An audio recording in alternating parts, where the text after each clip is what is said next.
Est-ce qu'il vous est déjà arrivé de ressentir une grosse fatigue 1 heure ou 2 heures après un repas? Si c'est le cas, eh bien, vous n'êtes pas seul dans la situation parce que ça arrive à énormément de gens. Moi également, ça m'est arrivé plusieurs fois déjà. Et c'est en partie dû à ce qu'on mange. C'est en partie dû à ce qu'on met dans notre assiette. Et c'est pourquoi cette vidéo, elle serait faite pour toi parce que je m'en vais partager avec toi dans cette vidéo 2 erreurs alimentaires que pratiquement tout le monde fait et qui les fait entrer dans cet état de fatigue, dans cet état de lourdeur là.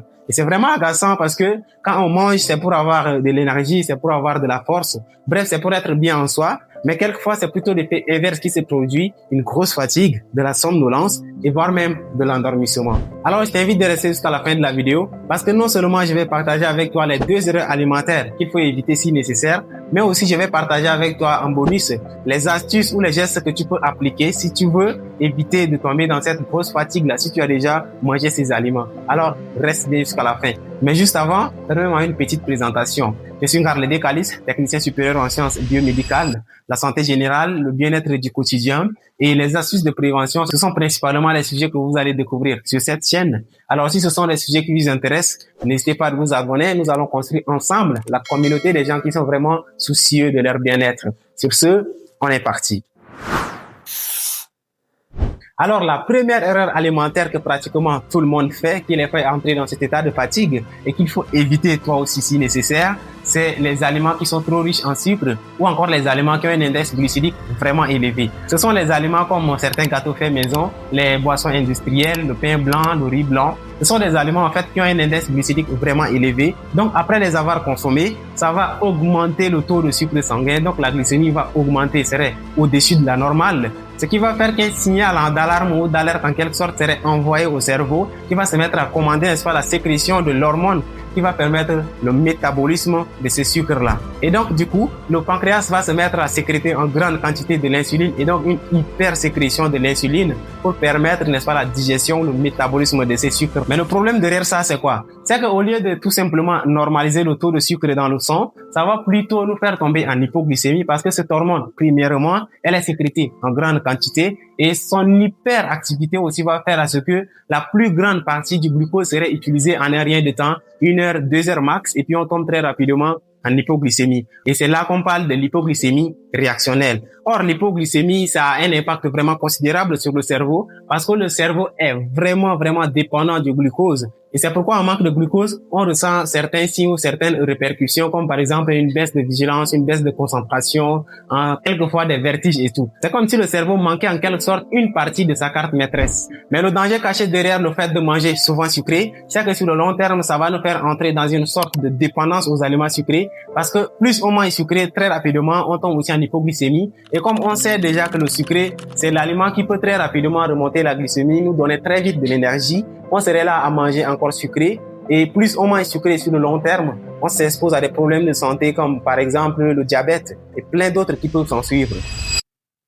Maintenant, la deuxième erreur alimentaire qui nous fait entrer dans cet état de fatigue qu'il faut éviter si nécessaire, ce sont les aliments qui sont trop riches en gras et précisément les gras saturés ou encore les gras ultra transformés. Ce sont les aliments comme par exemple la charcuterie, la viande rouge grasse, le fromage à pâte gras ou encore quelques aliments frits. Ce sont les aliments qui sont vraiment riches en gras saturés et ces aliments-là demandent vraiment un temps énorme pour leur digestion. Le métabolisme prend plus de temps, ce qui nécessite aussi beaucoup d'énergie, premièrement dans la sécrétion des enzymes, dans la sécrétion de la bile, et cette énergie-là aussi qui serait utilisée par les cellules pour entrer dans ce processus de métabolisme-là. Or, l'énergie apportée par l'ATP qui dépend en grande partie de l'oxygène à travers certaines réactions biochimiques aérobiques qui se passent dans l'organisme. Or, l'oxygène aussi se trouve en grande partie dans le sang, et donc pour qu'il y ait assez d'énergie pour le métabolisme de ces aliments-là, il va falloir qu'il y ait une grande quantité de sang qui soit drainée vers le tube digestif pour permettre d'apporter l'énergie nécessaire.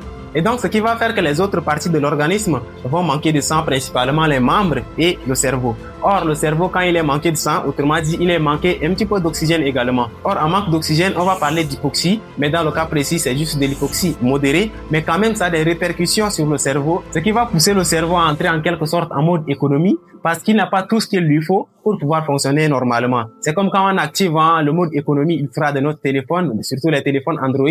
Quand on active ce mode-là, la luminosité baisse, certaines fonctionnalités ne sont pas disponibles. C'est exactement ce qui se passe avec le cerveau également. Quand le cerveau est manqué de glucose ou quand le cerveau est manqué d'oxygène, il va activer en quelque sorte le mode économie d'énergie et donc ce qui va faire qu'on va ressentir une baisse de vigilance, une baisse de concentration, parfois des maux de tête, de la somnolence et tout.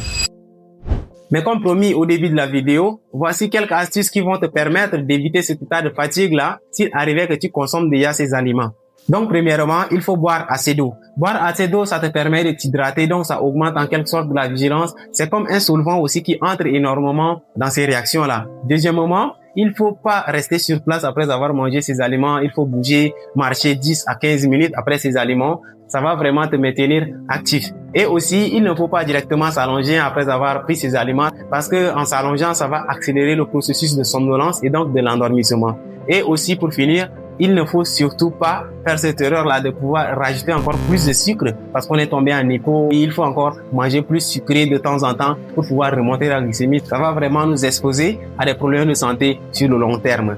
Mais ce qu'il faut retenir, c'est que bien que ces aliments peuvent nous créer de la fatigue, l'organisme en a toujours besoin. Donc, il faut juste savoir à quel moment les manger et aussi dans quelle quantité il faut apporter à l'organisme. Parce qu'en grande quantité, eh bien, c'est plutôt néfaste pour l'organisme, que ce soit le sucré, que ce soit le gras. Sur le long terme, si on n'est pas un sportif et tout, ça va vraiment avoir des répercussions sur notre santé, sur notre bien-être. Alors, voici pour cette vidéo les 2 erreurs alimentaires qu'il faut éviter si nécessaire, mais aussi les gestes que tu peux appliquer pour éviter cet état de fatigue après avoir consommé ces aliments-là. Alors, si tu as tiré quelque chose de la vidéo, n'hésite pas à me laisser un pouce bleu pour me signifier que tu as aimé la vidéo. Et pourquoi ne pas aussi la partager avec les amis, avec les proches. Ça pourrait vraiment les aider aussi d'éviter cet état de fatigue-là, parce que la fatigue, ça influe vraiment négativement sur notre journée. Ça nous rend vraiment moins productif. Mais avant de quitter cette vidéo, j'ai une question pour toi. S'il t'est déjà arrivé de ressentir cette fatigue après le repas, qu'est-ce que tu as l'habitude de faire pour pouvoir reprendre tes forces? Je serais vraiment curieux de vous lire dans les commentaires. Peut-être que ça serait aussi utile pour moi. Merci, c'était Calice à votre service. Prenez soin de votre corps. Il vaut plus que de l'or.